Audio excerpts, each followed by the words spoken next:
Perfect!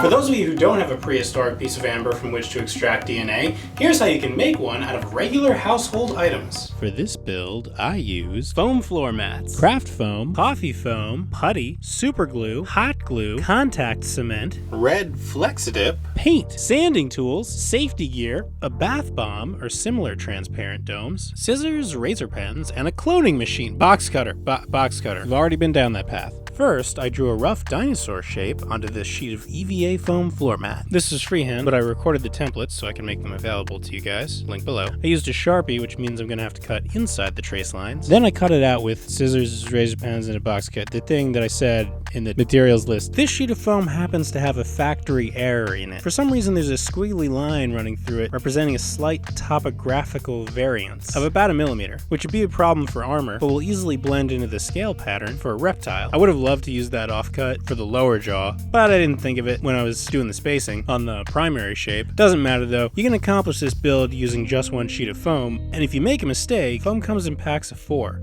Or more, so you got some leeway. So I drew that separately, cut it out, then I mirrored it to get the opposite side. To get that texture scale detail, I first drew it onto foam with a pencil. It's kind of hard to see in a full shot, but that's kind of the point. I'm building this in a way so that it doesn't need to be painted, and Sharpie would be too dark. It looks complicated, but it's actually just a very wobbly cross-hatching, like just random enough to make it look organic. Plus I made sure that the lines spiraled out from the eye to form a sort of spiderweb pattern. Then I traced that with a knife. You'll have to continually sharpen your knife as you go because the foam will dull out the blade. How many times have I said that? Can we isolate that so I don't have to say it, so I don't have to waste time in every single build? Make a William Jakespeare soundboard. But seriously, there's no need to go through a whole pack of replacement blades on every single build. I think sharpening the blade makes it last a dozen builds before I need to replace it. My replacement blades are getting rusty. I don't know how, they're sealed. Must be gremlins. I cut a centerpiece to act as the base of the jaw. So this is the top. This is the entire length of a sheet of EVA foam. I don't think it's quite long enough, so I'm going to start at the back, and when we get to the front, if it turns out to be just too short, then I'm going to chop it off and then place a second piece in there. I actually ended up cutting out the back of it as opposed to the front, just so there wasn't a really obvious seam in the front. Although the whole thing's covered with, lines, so it's easy to hide. I glued those pieces together with contact cement. Now I've got to essentially connect the dots, which is fairly straightforward.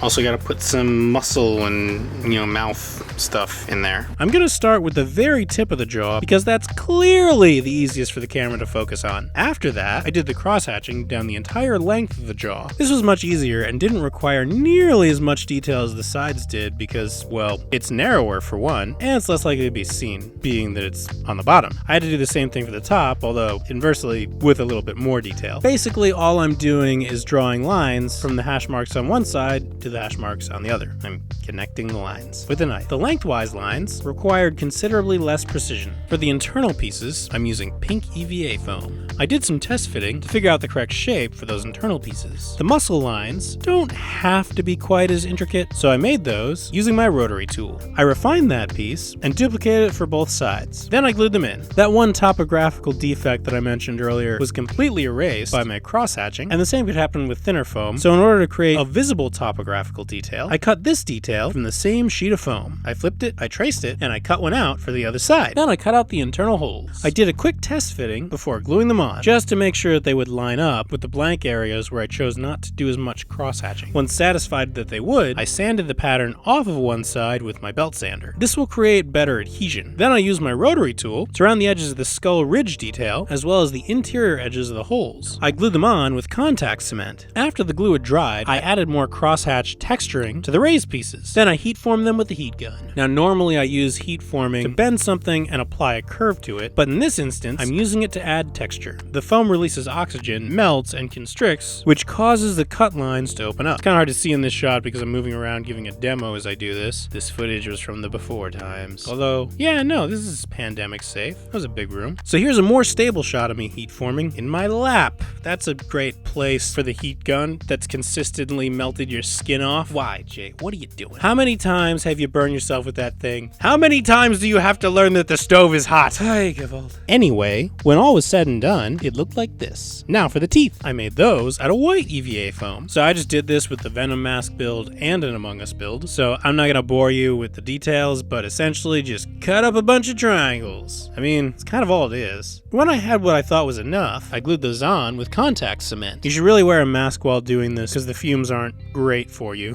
which is why I'm gonna sound like a robot for a minute. You'll see that I sanded this smooth. Oops. I just dunked my hand in the contact cement because I've been used to working with this almost empty jar for like a couple months? I don't know. Gonna have to wait until that solidifies and turns to rubber before I eat anything. This foam has a diamond texture on the other side. Useful if you're trying to make, you know, something that looks like metal. Not useful for anything else. And it will instantly say, this is made of EVA foam, if anybody looks inside the jaw and sees it. I contact cemented the teeth into the jaw. I kind of want the wider ones in the back, just because, you know, molars and stuff. Oh, that one's too far. I was hoping to do this all at once, but I did have to break it up into stages, only doing, I don't know, 5 or 6 teeth at a time, because the application time of the glue to the teeth, all put together, exceeds the pot life of the glue once it's exposed to the air. Once I was finished with the jaw, I repeated the process with the top of the mouth. Contact cement takes a little while to air out, so while that's happening, I made the eyes separately. These are bath bomb molds, and I think they're a bit too big. You can see they're 3 inches. So pick these up, which little more than 2, is it 2 1/4? Yeah, 2 1/4 inches. Still technically too big. I mean, I don't know. Who knows what an actual Velociraptor's eye diameter is? But this will look a lot more realistic, especially if I inset it into the skull. So we're gonna take these, we're gonna trim off the, oh, I don't know what you want to call that. I don't know. I can't use my words right now. Could sand that too, but I don't want to scuff up the eye, especially if I'm going to inset it. First, I painted a black diamond pupil on the inside of the dome. Then I painted lines around it, waited for that to dry.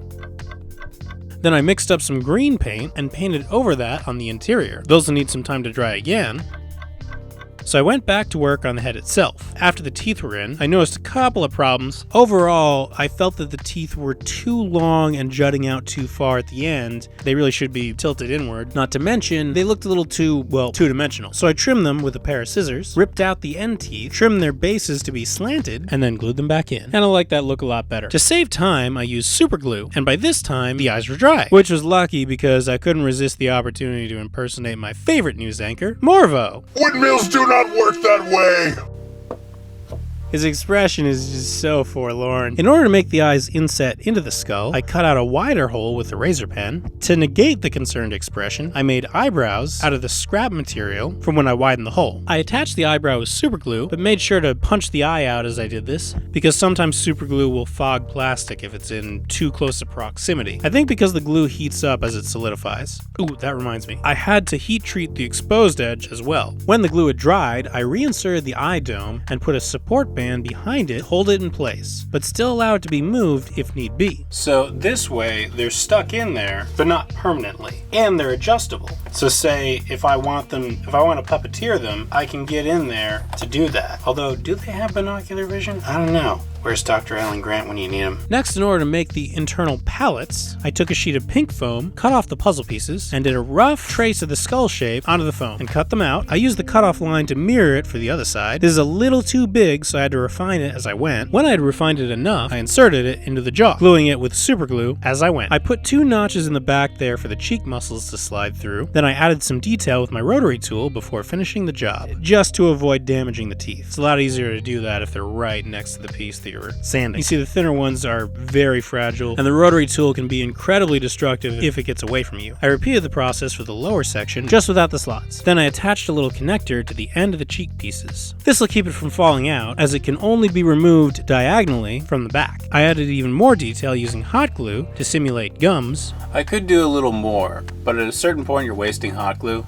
Like, I did this very slowly while I was editing, and rather than using just straight hot glue sticks. I just left it on in a film can to melt all of the accumulated catch strips. And I've just sort of been smearing that all over it instead, which takes a lot longer but doesn't use up any new glue sticks. And then I used some red Flexidip to add some color variation to the inside of the mouth and the base of the teeth. And I was finished. One foam Velociraptor. And I didn't even have to clone any dinosaurs. But I did anyway. Thanks for watching, everyone. If you enjoyed this build, then you can subscribe and hit the bell icon to see future prop builds. This video was made possible by my patrons. If you'd like to join them for ad-free early access, and to ensure that I can keep making these videos, then you can follow the link down below. Thanks for watching. Happy crafting. See you later.